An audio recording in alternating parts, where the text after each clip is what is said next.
So for years and years and years, I've been hearing you have to do the shadow work. You have to do the inner work.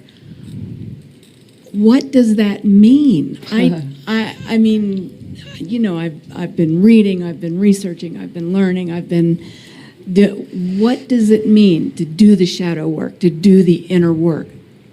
You asked such an important question, and I could talk a while about this. I used to joke and call myself a shadow dancer because I love to stare at the shadow because I wanted to figure myself out, really. And one can really get self-indulgent in the process of shadow work, and that's the danger. What is the shadow? And you know, Robert talked about dark and light yesterday, but if we're going to bring in the shadow, Debbie Ford in her book, The Dark Side of the Light Chasers, said the shadow is just everything that we suppressed, like we were saying, and we had to, it either got turned up really high or turned down, right? So I'm going to give you an example. I am a communicator. I was born to communicate. And I've also had a very big potty mouth. And my shadow, so to speak, is like when I'm pissed, I'm vicious. I can be vicious. And, use my words unwisely. And so what Debbie Ford would have said to that is like, oh, but your gift is the communication. But somewhere along the line, what probably happened is somebody told you to be quiet and be quiet and be quiet and be quiet.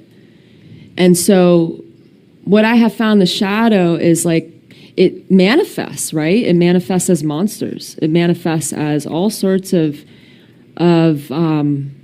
personas and ways of expression that we have deemed evil.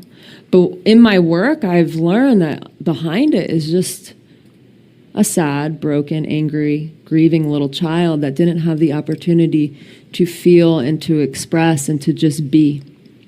And so if you're doing the shadow work, be with the present moment as it is, and whatever is arising. Whatever is arising, that's your work. I think what I came into is I got into analysis paralysis, and I was trying to figure out how to heal through my mind, and that doesn't work. I've learned a lot of knowledge, and I can share a lot of things, but even with all those years of knowledge and studying, when I relapsed back into alcohol, it was like, did I even do any work? And it was, oh, you're still struggling to feel, Ashley, the pain, the grief, the anger. And so whatever is arising in your present moment, that's your teacher. Being as present and connected to it, allowing whatever you're feeling to be there